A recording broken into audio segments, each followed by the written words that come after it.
All righty. Looks like the participant attendee list is slowing down, which is great. Thank you all for being on time and welcome, friends of HOA Living. We're really excited to have you here for this AES. This is a fun topic, not as technical as some of the topics that we've talked about this last year. So we're really excited to get going. Reminder, the HOA Living website has been updated. So you can go see those past recordings for these AES trainings that we've done throughout the years and register for the rest of the classes that we're going to be teaching. We're really excited for that makeover for the website. It looks really great, so check it out. And then announcing, we had our winner for the scholarship. Congratulations, Haley Hayes from Primrose Point. She received a $2,500 scholarship. She's attending Utah State University and studying journalism. So congratulations. And honorable mentions, these are all receiving $500. Javenna Khalidi at Rosecrest Village, Bryson Schuniger at Parkside, Julia Martin at Gardens South, and Allison Romney at Ivory Highlands. Congratulations. Good luck on your educational goals and all the things that you're going to be studying. That is fantastic. We're really happy that we were able to do that. Another announcement that we've got, Connect 2023. We are going to be getting together for our annual employee conference. So this is going to be specific for the HOA Living owned entities. We're going to gather together to share, learn, and plan for the future. So all of our offices are going to be closed beginning on September 27th at 1 p.m. and continuing through the 28th. So that's a Wednesday and a Thursday, except for our friends down in the St. George area. The CAM office will have somebody there on site to take any walk-in traffic that comes through. Extended customer service will remain available 7 a.m. to 9 p.m. Mountain Time, both of those days. But we're really excited for that opportunity. And one of the things that we're going to be doing at our Connect conference is a really cool service project for the Granite School District. We're going to be putting together snack packs. Lots and lots of kids are struggling with hunger, which is unfortunate. So we're going to be putting together some snack packs. And if you would like to get involved, we would very much appreciate that. So on the screen should be a QR code that you can scan to go to an Amazon registry.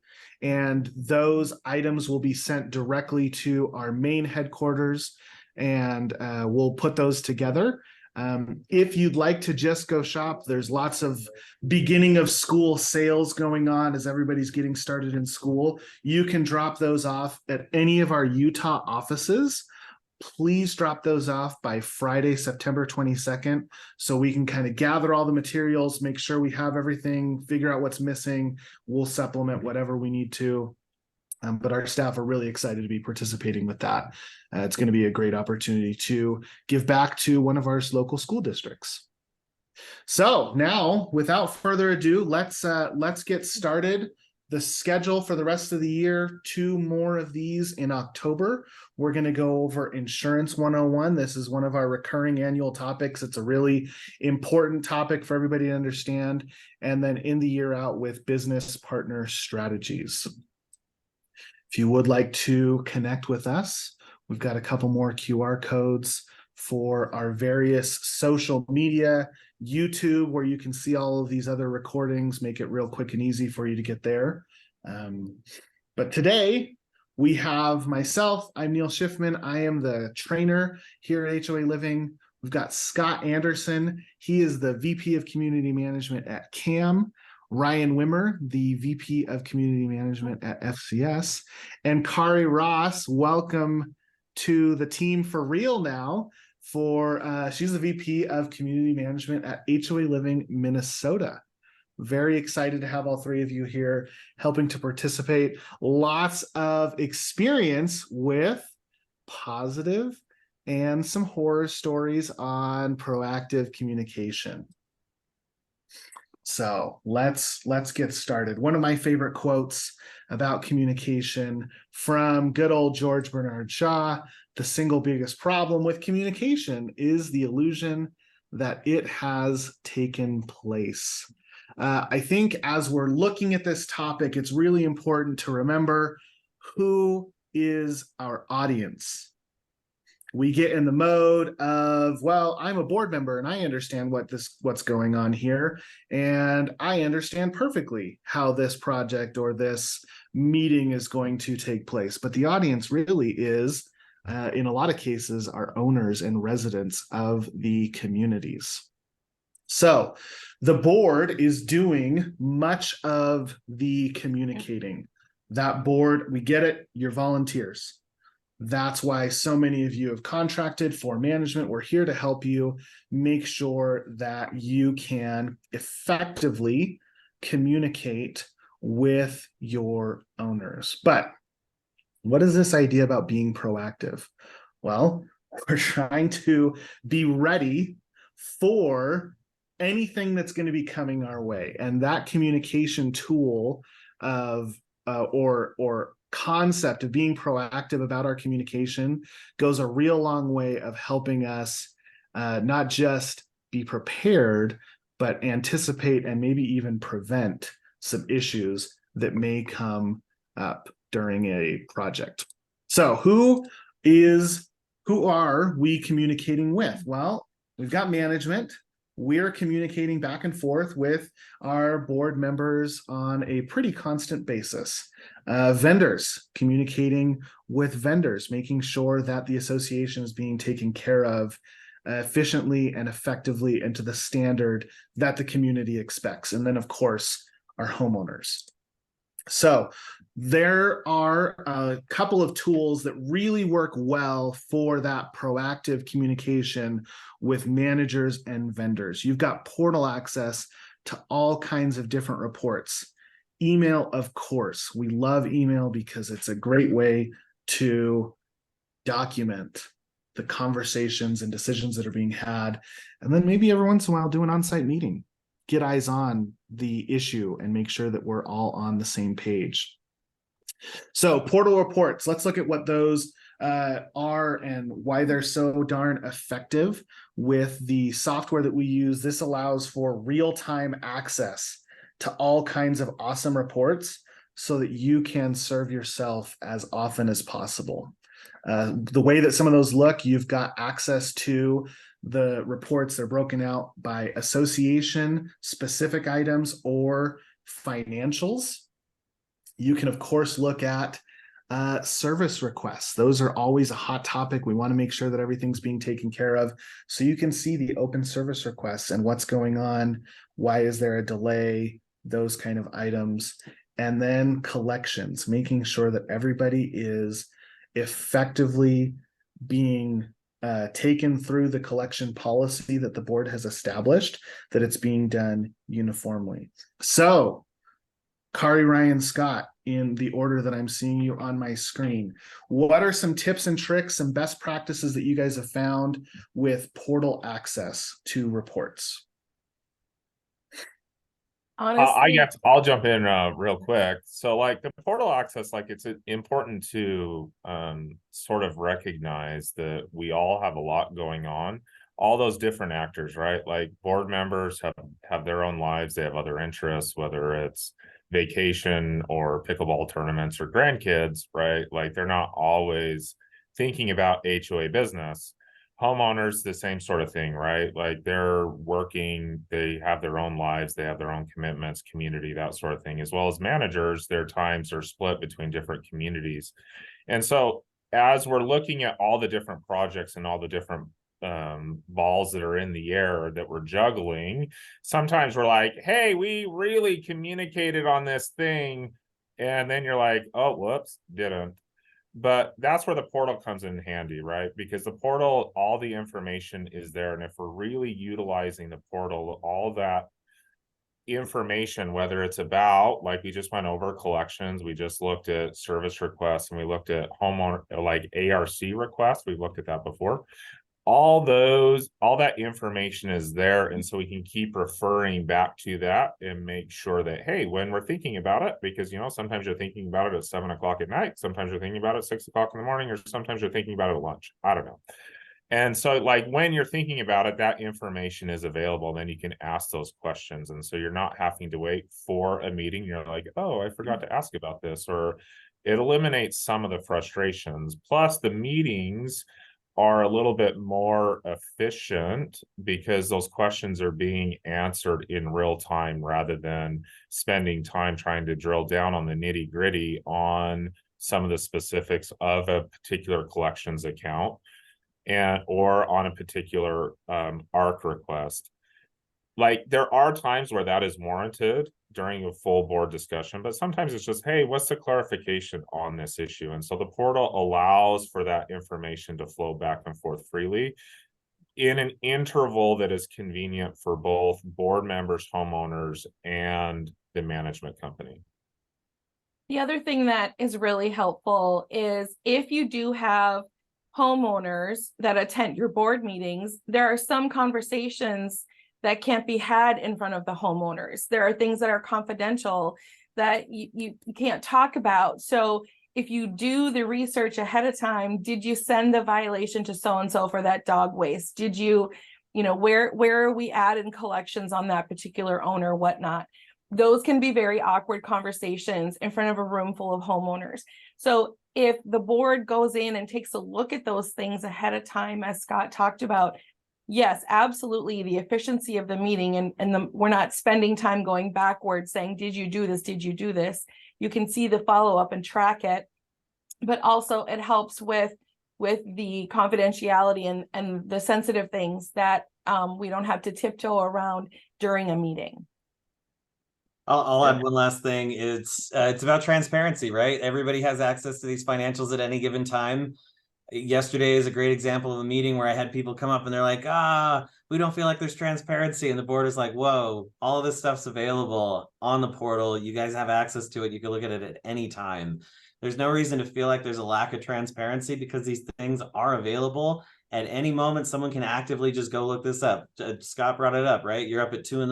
and you want some thick reading material or something. You got to go pull your CC&Rs up. All that stuff's available on that portal where you can go and access it. You can start looking into those financials, like Kari said, in advance of the meeting, so that when you get there, you guys aren't spending a ton of time on that meeting going over financials. Well, what is this? You have that access to go dig into those financials and ask those questions well in advance if there is something you don't understand.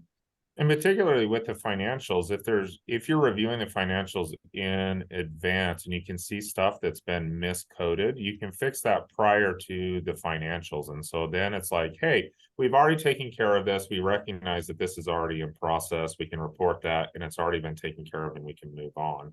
Again, so you're not having to like, oh, did that get done after the meeting and wait till the next meeting, hoping that your financials have been corrected. Yeah. Yeah, those are all really great points. I love that. So next topic, email, one of our favorites.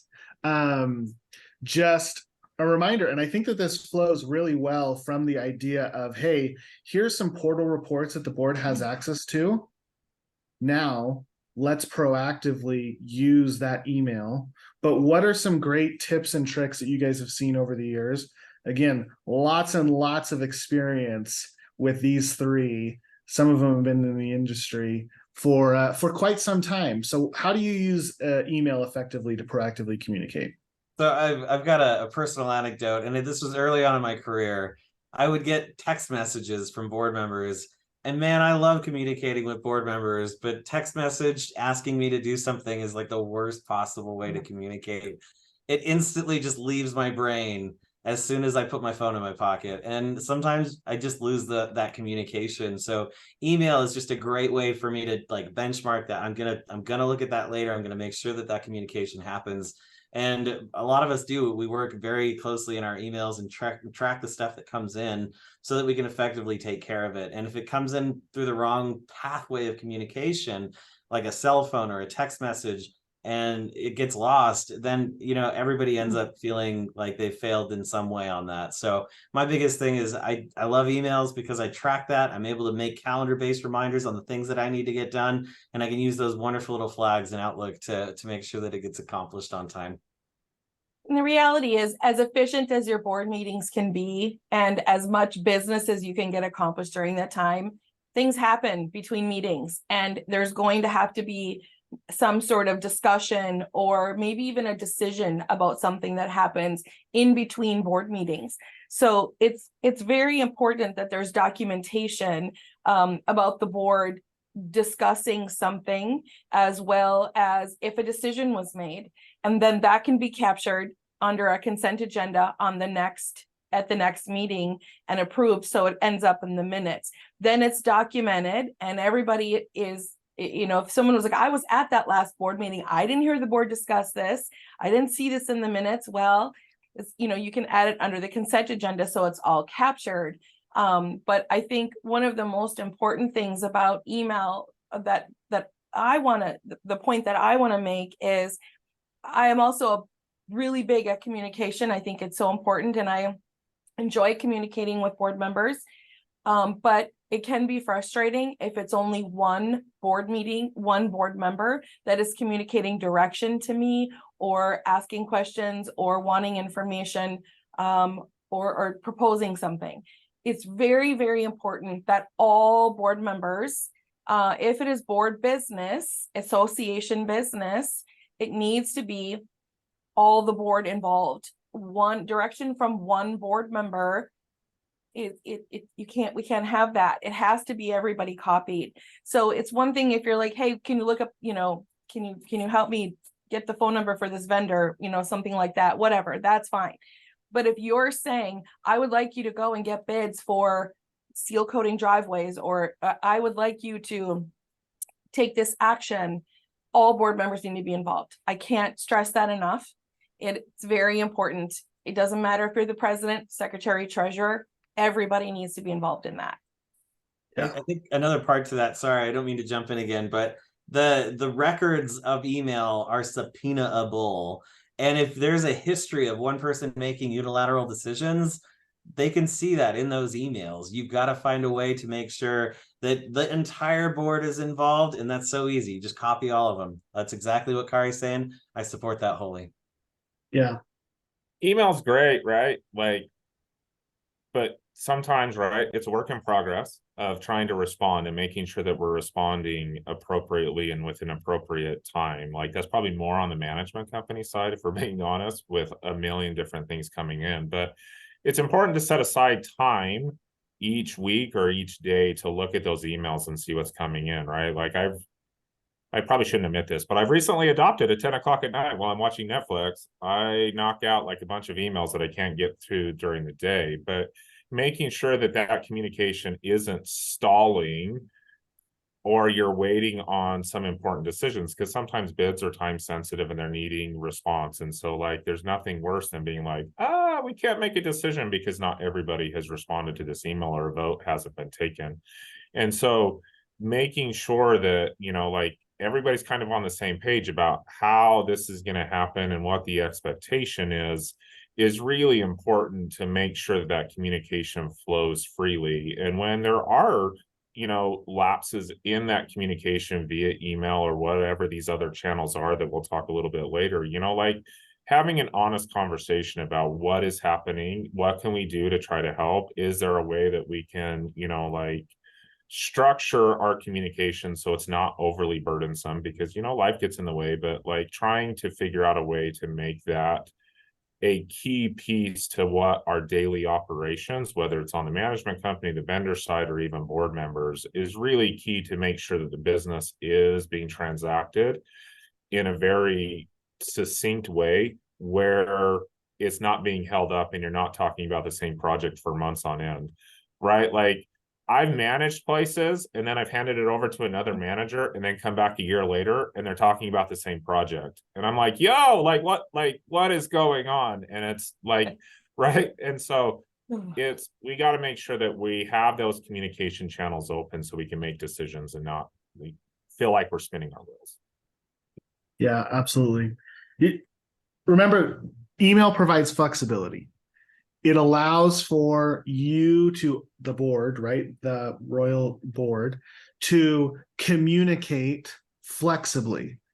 Don't make it a rigid requirement to respond necessarily by a certain time every single day, but just let's be proactive in the plan of how email is going to be used to make decisions as a board. That is a great tool to have in your tool belt as a board member trying to manage, dozens of projects throughout a year of things that need to be taken care of. All right. On-site meetings. I know that we all love on-site meetings because it's a really great way for you to visually get an understanding of what is going on. Now, an on-site meeting isn't necessarily needed to go over collections. It's not needed to review the violations that are occurring in the community. You can see that pretty easily just driving around, get your arms wrapped around that. But what about a complicated architectural request? We've got some of these communities, construction boom nationwide. Lots and lots of construction is going on right now.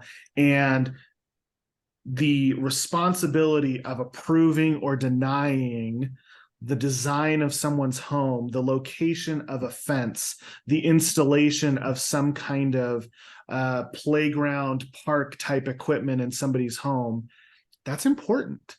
That's a vital part of the community part of living in an HOA and a community association.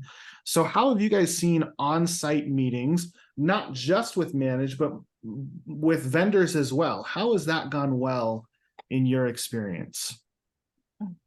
Yeah, eyes on is the key, I think, for especially vendors. If say you got a massive road project that's going on, I know that we've had a few of those this year just here up in northern Utah, and a lot of the things that you don't think about, you might start to think about as you're walking the community. Wait, we've got sprinklers that are on in this area. We're probably going to have to hit up that landscaper to make sure that those are off during that time. And if it's a multi-day road project, are we going to need to find a way to space some of this out so that the grass is still getting water when it's 110 degrees outside? Those kind of things you start to think about when you're walking the community, and you start to notice little challenges that come up as well. And it doesn't have to be a road project. It could be any project out there. You start to notice the little nuances of your community, and there's value to it, especially with vendors. I think it's always great to have your vendor with you, and make sure you're having those meetings regularly, especially if you're having issues with your landscaper, right?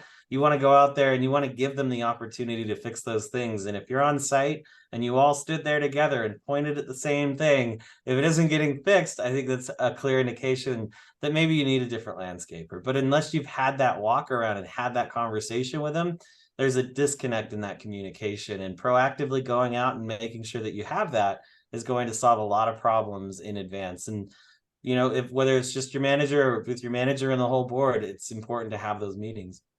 So I had a community that I was managing that was really starting to have a breakdown in the communication between the homeowners and the board.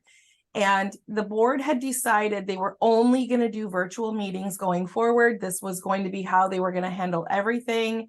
And this particular community, there was several homeowners that did not have a computer, did not have access to the tech to be able to log in to virtual meetings. They just didn't have the capability to do it. And the angst and the frustration and the anger and all of that was really starting to build in the community. And I had to have a meeting with the board and say, listen, our office is getting calls nonstop. The homeowners are not feeling that the board members are accessible, that the information that's happening at the board meetings is transparent. There was just, it just was that particular community. The virtual meetings just weren't working. So we transitioned to in-person meetings, and we had it at a neutral spot that was really close for the community members to get to. I think we met in I think it was a church or it was a library.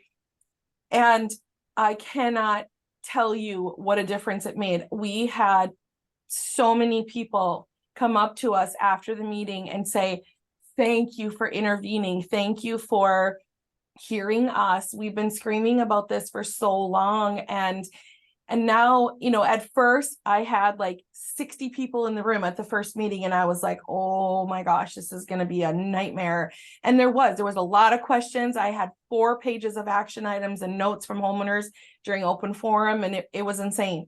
By the time I was done managing that property, we would have 10 homeowners come, and we would send out the agenda ahead of time, post it on the mailboxes in the community physically, so that the homeowners, again, who didn't have access to email or whatnot, could see, and everyone just felt better. It just created a different vibe in the entire community and made people feel heard, and that lowered the angst and the anxiety and the frustration, and everyone kind of got their sense of community back.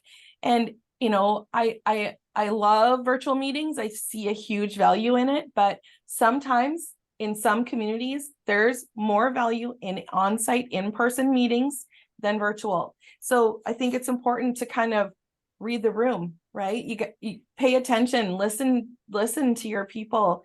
That is both management and board that has to help with that. Well, right. Remember what we talked about at the very beginning as we started at the top was, who is the audience for the meeting that you are holding? If that audience struggles with a virtual meeting platform, then pivot and adjust. Because the point of the meeting, apart from, of course, the business of the association, is making sure that the needs of the association are being taken care of. So, yeah, I love that. Scott, do you have anything we can definitely? Well, I think it's just right. Like we started with the quote that the illusion of communication is that we all think that it happened, right? Like, and via email and in virtual format, sometimes information isn't communicated clearly, even though we're speaking. Like my wife can sometimes attest when you're talking to her and you're like, hey, this thing's red, and she hears it's blue. Right? Like there's some of that happens as you're communicating with vendors or homeowners. And so meeting on site and really getting a clear picture of what's happening within your community, whether it's a maintenance project and you're like, oh, we thought the damage was the size of a dollar bill, but it's actually half your building. Or, like, hey, we have a trespassing issue at the pool, but we really don't understand how big it is until we're out there, or what the dynamic happens to be. Sometimes being on site offers a clearer perspective as to what is happening. And so we need to be open to holding those meetings on site and getting the players involved, whether it's the concerned homeowner that can talk directly to a board member to eliminate those communication barriers, or the vendor to make sure that we're all on the same page and can set clear expectations, because that's ultimately what we're talking about, is making sure that people understand what those expectations are and how best to communicate them and arrive at something that everybody understands. And so on-site meetings are great. They are a little time consuming at times, but sometimes, the time investment in order to do it will save you in the long run. And so it becomes the most efficient communication tool in your toolbox. Yep, absolutely. Now, remember, on-site meetings are fantastic, but please do not let the scheduling conflicts that will inevitably come up, they just are part of the deal. Virtual is a great option, depending, again, on the audience, on the situation. Sometimes you just need to connect. It's budget season. Great option for a virtual meeting. You can all control what you're seeing, what you're looking at, get those numbers under control so that you're ready to go as we move into 2024. I So think- now we're going to pivot a little bit and move away from our manager and vendor communication, and let's figure out how we can better communicate with homeowners. So we've got a couple of tools that are really, really great when used correctly, and can sometimes be a little bit of a bummer if we're not using them effectively. So newsletters, town hall meetings, email blasts, and of course our association calendar. So newsletters. We love a good newsletter. We're going to continue. Who is your audience? Who is your audience? Who is your audience? Who are you trying to communicate with in a newsletter? Some associations may benefit by a monthly newsletter. Some may benefit a whole awful lot more with just a quarterly's newsletter with some seasonal updates. So tips and tricks, reminders, not super great as a call to action. That newsletter goes and disappears just about as quickly as it's read. But make sure that you're reviewing that content. We love the idea of a newsletter committee. Here's what to expect in the wintertime, springtime, summertime, autumn. What's going on? Great opportunity to announce events, all those kind of things. Get that schedule going, can go a long way to making those newsletters be effective. And if you need help, we are here. Your manager is available. We can start to include that in your management package if that's something that you are interested in. Additionally, board members, you should have started seeing a community scoop email go out. Feel free to have your manager forward that out to owners. There's some relevant information that could be great for owners to see as well. But what do we think? How are newsletters best used in your experience? Definitely want to talk to the call to action. How many times have we put in there, pick up after your pets, and how often does it make a change? It really doesn't incentivize anybody to do it. We do remind them constantly, and I feel like newsletter is really not a good place for those kinds of things. I just wanted to reiterate that. No, I think you're right, Ryan. I think look at the content that you're publishing. Is it a community building type content? Then that is great for a newsletter, the upcoming community social, highlights of your neighbors, or that community building type content is great for newsletters. If you have targeted messaging like, hey, trim your trees or you're going to be billed X amount of dollars, that is more of a targeted message that it kind of gets lost in newsletters. I speak from experience. We did that once in a community and it didn't turn out well. And so then you spend a ton of time trying to damage control because they're like, hey, nobody notified. And we're like, it was in the newsletter. They're like, we didn't see it. Right. And so looking at the type of content that you're putting in the newsletter is really important, because if you do have those call to action type things, it's probably going to get lost amongst the other community building type things. I would say I love newsletters.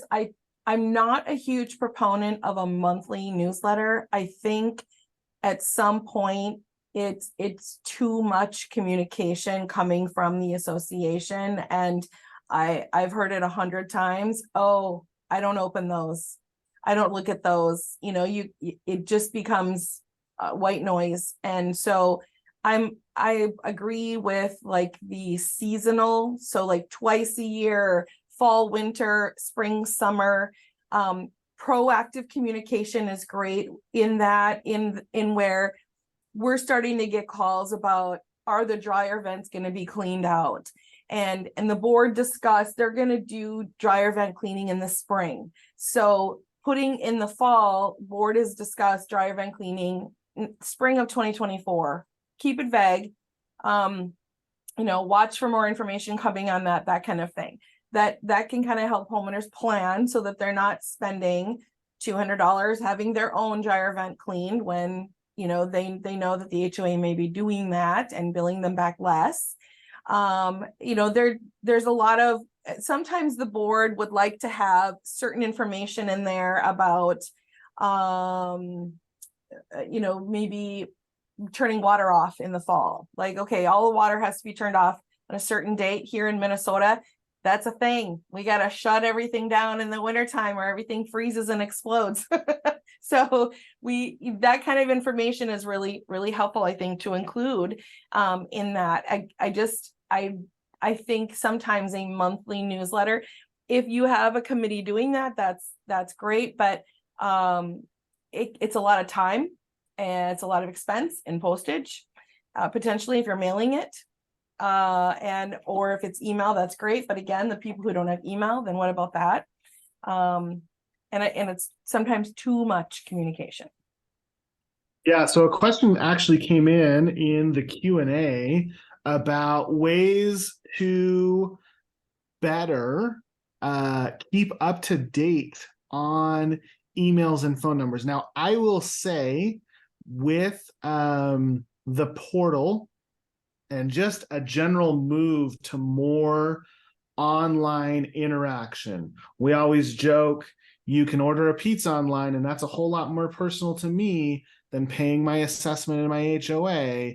We should be using that portal as often as possible. We're seeing really great success with new owners getting online, logging into their portal, and we're capturing that information. But are there any other tips or thoughts that you might have for keeping that homeowner contact database up to date? I think it's a challenge regardless of what community I've ever managed over the time that we've had them. And the hard part is it requires proactive communication from the homeowner.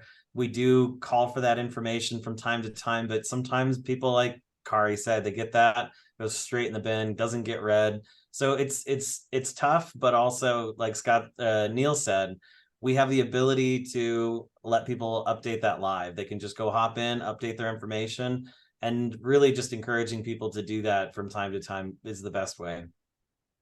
I know. Whenever you capture homeowners' attention, just verify their information on like the management company side, as well as like, hey, if you're having an on-site social, on-site meeting, have an opportunity for people to verify their information is really a great way to make sure that you have it up to date. You're not going to get everybody, but you might get the lion's share of the community. I always, on my sign-in sheet at my annual meetings, I have that column on my sign-in sheet for email. And I when I'm standing at the table welcoming homeowners when they're signing in, I'll say, hey, verify that we have your email address on site. And if we don't, can I please grab that from you? So, I mean, like Scott said, like Ryan said, anytime I am interfacing with a homeowner in any way, whether it's a phone call, whether it's an email exchange of some kind, I'm going to go in and check their account. Okay, this guy's emailing me. Do I have his email on record? Or at an annual meeting, anything like that. It's a struggle that's not just an HOA living struggle, or not just a Utah, Minnesota struggle. It's all of HOA world struggles with that. And it's something that we just have to be diligent about. Yeah, that's awesome. All right. Next one on our tool belt are town hall meetings.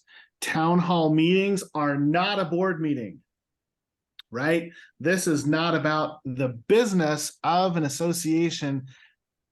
Really the purpose of a town hall meeting is communicating or receiving feedback regarding a specific issue, right?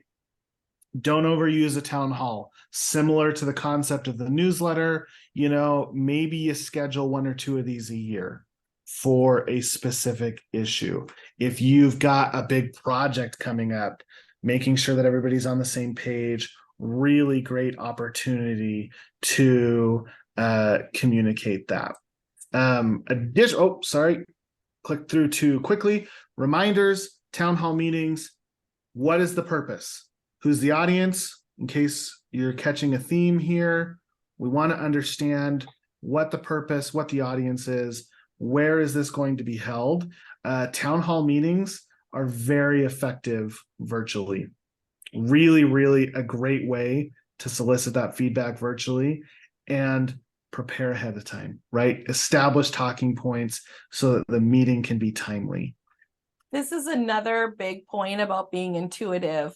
Listen to your owners. If you are getting a huge attendance at your board meeting about a certain topic or a certain project coming up, or if our phones in the office are ringing off the hook about something that's going to be happening or whatever, that is where we would say we recommend holding a town hall meeting, because we need to be proactive in what's going to be happening here. If you have here in Minnesota, we have a lot of wind and hail claims, and we will replace full roofs on all of the buildings in a community. It's a huge project.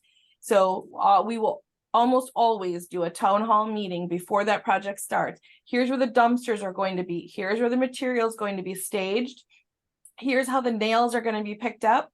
Here's what happens if you do get a nail in your tire. Here's going to be the process for that. I'll have the supervisor or the job site manager from the construction company there speaking the questions specifically related to the project. Maybe they'll even have samples of what the new shingle color is going to look like, or whatever.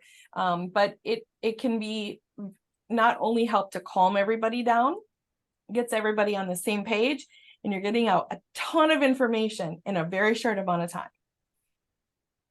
I love that. I use these frequently when I had a active adult community that was extremely interested in their landscaping, and they had every right to be. It was a very tall task every single year, but the biggest benefit to reducing most of the phone calls throughout the season would be to hold an expectation meeting.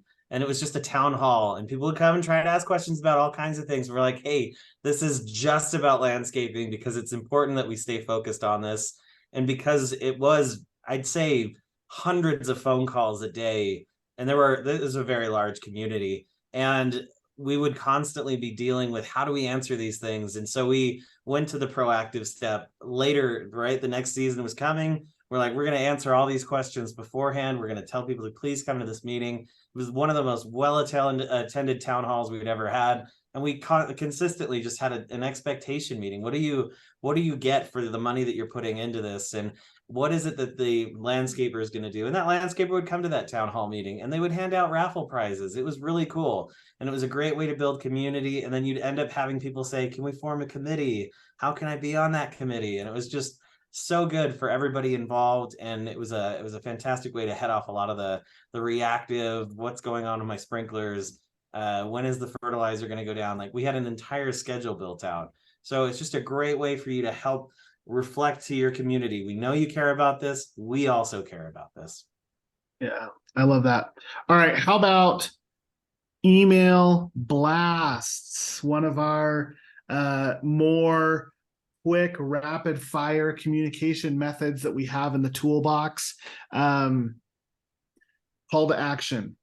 An email where somebody can get something taken care of quickly and efficiently as soon as they read it. So consider when you're sending that email. If you're sending it at 9 a.m., they may not have any ability to get that taken care of. Whereas if you send it at 4:30, they're going to read it as they're getting home and maybe can get an issue taken care of. Do not overuse email blasts. We've seen lots and lots of boards that sometimes are sending multiple blast emails, requesting these to be sent, multiple blast emails a day. That is going to get lost. It just is. Those emails are not going to be read. You think that people aren't going to read a newsletter? Boy, oh boy, do those multiple emails a day end up getting lost. So just keep that in mind as you're considering those types of communication options. Now, the really great thing with these blast emails is they do stay open on the portal for 30 days. So You can have those reminders, and for those communities that are more tech savvy, we've seen some questions coming in of concerns about those that aren't tech savvy. We get it, we understand, but it is a tool that you have to use, right? So email blasts, what are our tips and tricks, best practices for those mass emails that go out to the entire association? I think similarly to newsletters, you have to think about the content that you're trying to blast out and the timeliness of the content, right? Like if there is a severe weather event happening, hey, email blast is great to get out quick information. It's very short. We live in a very short attention span world. So 140 characters or less is nice to get information out. But if you're sending multiples of those during the day, then people are like, oh, okay, well, this really isn't important, right? So what does the content look like? If you're sending a 3-page long email, maybe that's better suited for a newsletter, right? And so thinking about how that content is going to be utilized going into an email blast, what's the timeliness of it, what's the urgency of it, is really going to determine how effective your email blasts are. And scheduling those out at intervals, like you mentioned, during the workday. When are people going to notice them? Does it make sense sending them at 10 o'clock at night versus 8 o'clock in the morning, 9 o'clock in the morning, or like whatever that happens to be? Thinking about the time of day you're sending them is also really important, because it'll increase your open rate and your engagement with the whatever message you're sending out. I think email blast can also help a little bit in releasing a little liability on the board as far as the transparency of when their meetings are. Homeowners say, well, we never know when the board meetings are. Send out an email blast. Here's when the next board meeting is. Here's when the next annual meeting is. We do it a week in advance. So the homeowners, who squawk that they never know about what's going on in the community, or they don't know when the meeting is, they don't know where the meeting's going to be at or whatnot. Send out an email blast 1 week in advance and say, here's where the meeting's going to be at. Homeowner forum will be from 6 to 6:10. Period. Yeah, I love that. Well, and those amenity updates, right? There are going to be times where it may be appropriate for multiple emails. Pools open, pools closed, clubhouse is cleaned, clubhouse is dirty. Great. Those are not an example of overuse of an email blast. It's, oh goodness, we forgot to communicate this issue. Take a step back when you're planning some kind of an email communication. Make sure that you're including all the relevant information right up front, so that you're not abusing your owner's time. You're being considerate of what you're asking of them. I like that. Okay. Association calendar. I think we're all interested in the idea of an annual plan, right? Of this is when these items that need to take place during a given year are going to occur. Here's when the board meetings are. Here's when the annual meeting is. Here's when the community event is. Because remember, one of the purposes of our community associations is to promote a sense of community. So host an event or two during the year. But that calendar is a great way, similar to the reports that are available for board members and owners, to plan ahead, to make sure that they can participate in the things that they're passionate about and the things that they're interested in. Really great. Not gonna read this one, the red. Not great for updates. They're just not. That's not what a calendar is there for. Calendar is really, especially in the context of a community association, the annual plan, the annual schedule that you're going to take care of during a given year. But yeah, I really think that it's a great tool that we sometimes forget. Of the things that we've talked about today, I would say that the calendar is one of the least utilized. So what do you guys think? What's some great examples of communities that have effectively used a calendar? We have a lot of great managers that the first board meeting of the year, they set out their board meeting schedule, and then they immediately get it on the calendar. They do the annual plan. If you're doing social events, they know what months those are in, and so they give general dates about when we're tentatively planning like a community yard sale or the summer party or like the kickoff party, and get that on the calendar. Because having those on the calendar and then reminding people that they are on the calendar helps plan and increase participation too. Because, you know, like I live in a community that has a fairly vibrant social calendar, but we always forget, like they send out email blasts and we're like, oh, we already have plans. That would have been fun to attend, but we already have plans. And so they don't really have it in a environment that is easily accessible for owners to see what is upcoming in the future months. And so if we get it on there, we can also work, people can adjust their schedules accordingly to increase participation. Then if those dates change, use your email blast or some of the other methods of communication to be like, hey, this is what we're going to do. But it allows for annual planning. It allows for so many other things to happen in your association, like maintenance projects and like a whole bunch of other things that you're working around these different things to help owners understand, again, what that expectation is. How can they interact with the board? How can they interact with their neighbors? How can they interact with vendors in a really easy way? Yeah. Yeah, that's really great.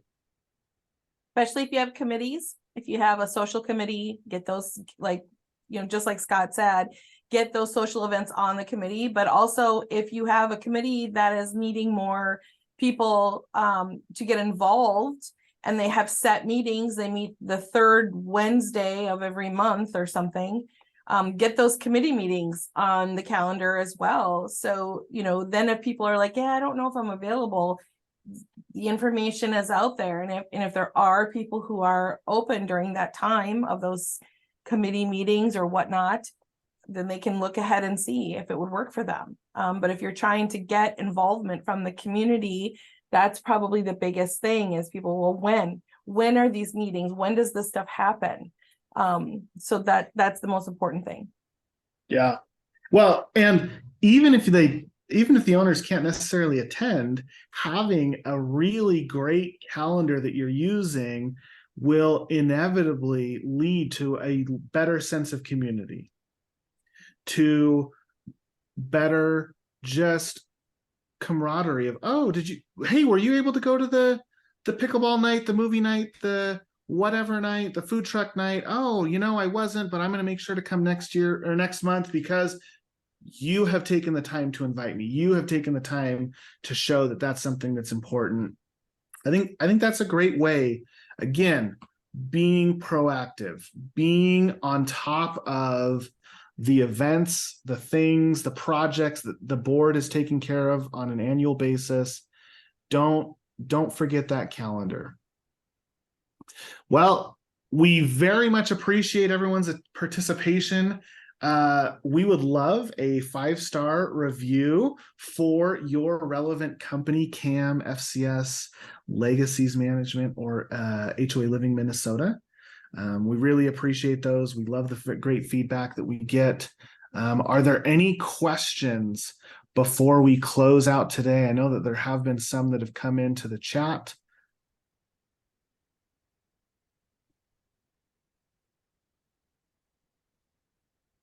Not seeing anything, which is great. We love to be clear in what we're communicating. So reminder, the rest of the year, October 4th and October 25th, Insurance 101 on October 4th. That's going to be a great one. And then October 25th, finishing the year strong with our business partner strategies. Remember, depending on which time zone you're in, 2 p.m. Eastern, 1 p.m. Central, noon Mountain, or 11 Pacific. We've got a big country that we're representing these days, which is just great. But we very much thank you, and you all have a great rest of your Wednesday.